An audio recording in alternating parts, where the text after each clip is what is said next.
Hello, and thank you for watching. It is my pleasure to introduce you to GIDEON, the Global Infectious Diseases and Epidemiology Online Network. What is GIDEON? Well, we exist to advance the global effort against infectious diseases. And what we do to battle that is provide this interactive platform full of data and tools to help you do just that. Um, Let me show you what Gideon has in store. So, in terms of content, Gideon really packs a punch. We have over 28,000 outbreaks going back to 1348, over 100,000 surveys.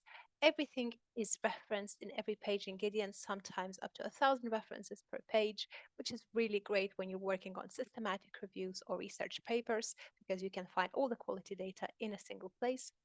Over 25,000 country notes describe each infectious disease in each country, wherever it is endemic. We have over 40,000 graphs, 16,000 case series, and many, many more data here. Over 2,000 medically important pathogens as well. Um, the data is updated every single day by our team of multidisciplinary medical scientists that work across 10 different time zones, tracking over 20,000 different sources every single day. You can see that in the past 48 hours, we made over 5,000 updates, which is really quite a lot. I assure you will not find another database that moves this fast and tries to keep up with infectious diseases landscape as Gideon does. Now, you can do a lot with this data. For instance, you can visualize it and use it for training, for professional tracking, for public health endeavors, and so on. So right now I'm accessing a measles outbreak map. It goes back to 1657, and every outbreak is geospatially located on the map. Yes, you can extract all of this data via the API programmatically and use it with tools like R or even a Python wrapper.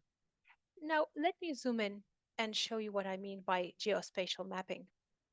Whenever possible, we will go to the most granular level possible to um, map the outbreak. And so when I zoom in here, you can see these bubbles disperse and denote the precise location where the outbreak has occurred. National outbreaks are mapped at the center of the country. One of the most impressive maps that we have here is that of plague. It goes back to 1348, and it is very easy to do research and narrow down to the precise year range that you're interested in. So, for instance, we could see where the outbreak has occurred in the past 2 years, like so.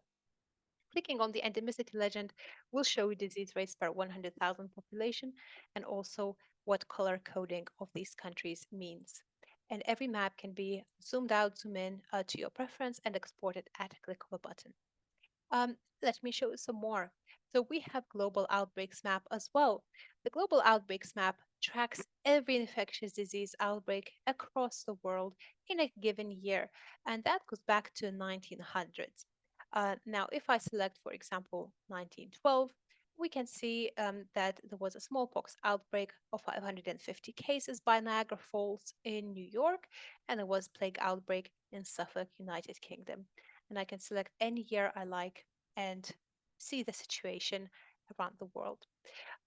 We also have vaccine coverage maps, which is very useful, especially when you're working on public health, equity, and other hot topics like that.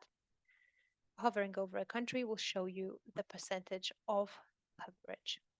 And of course, we have the key here as well to help you out. And the last thing you can do with data visualization is use the epidemiological graphs facility. So we have over 40,000 individual graphs for you to mix and match and create your own insights, your own charts.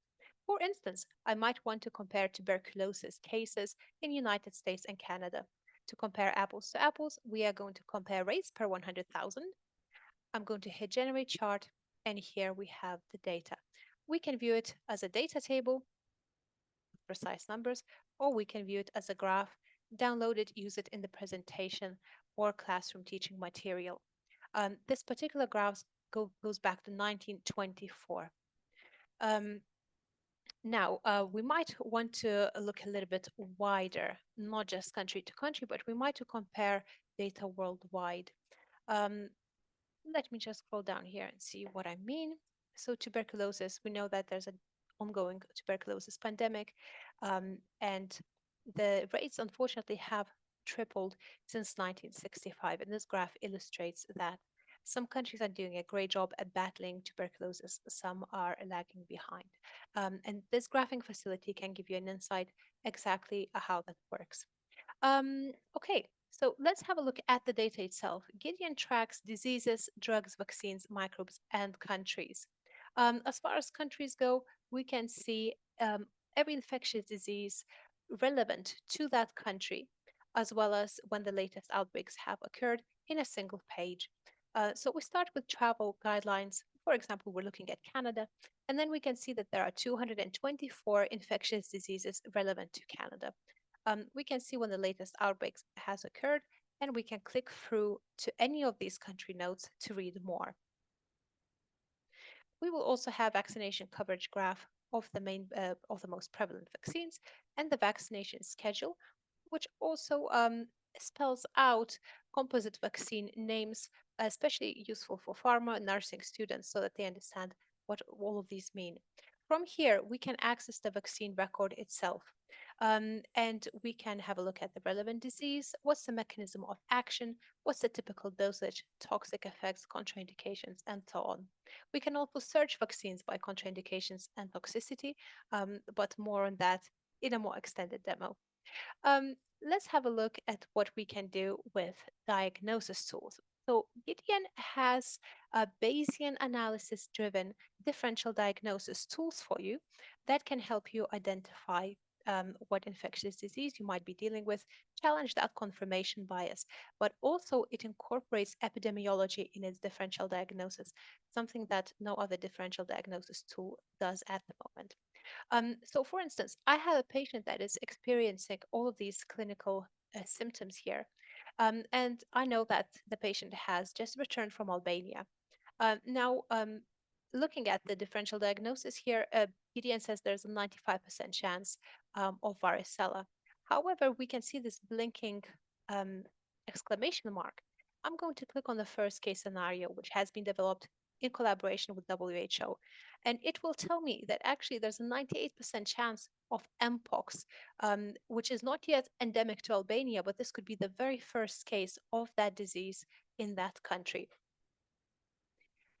Okay, so this translates very easily and nicely into a student version. What we just looked at, the probability engine, is more for professionals that know how they want to diagnose a disease. But for students, we have a step-by-step interface, which is more visual, and there are various prompts to walk them through the process of what to ask next. In fact, this interface has been developed in collaboration with hundreds of residents around the world. Um, Now, in terms of identifying pathogens, we also use Bayesian analysis for that. And here's what we can do. We can go into a decision tree, which is an interactive dichotomous key for those that are familiar. And we can start selecting some findings here of what we see under the microscope.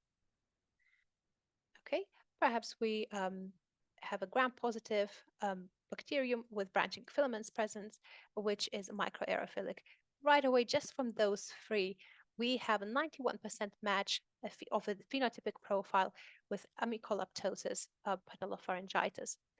Before I go and look into this particular bacterium, I can select some more tests. And say if I'm a student and I'm not really sure what to test next, it will tell me that, for example, acid-fast is incompatible test with microaerophilic organisms. So I would have to remove that before continuing. I can select a different test to conduct, such as acetate utilization, and it will show me whether the differential has changed or not.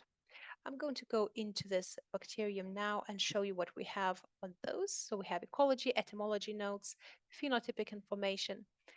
Some of them have galleries as well. So for instance, if I went to Vibrio cholerae, a very well-known agent of cholera, we will have drug susceptibility included here, very useful for pharmaceutical students and microbiology students, images gallery, and again, phenotypic information that can all be shared at a click of a button with colleagues or peers straight from the interface. All right.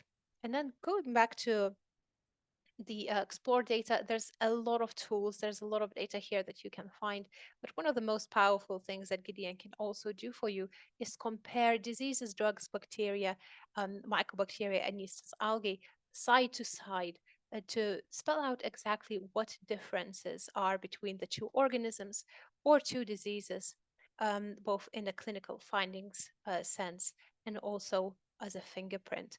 By fingerprint, I mean what's the agent, reservoir, vector, and vehicle for those diseases. So I hope this provided a very nice, quick summary of what Gideon does. There's a lot more.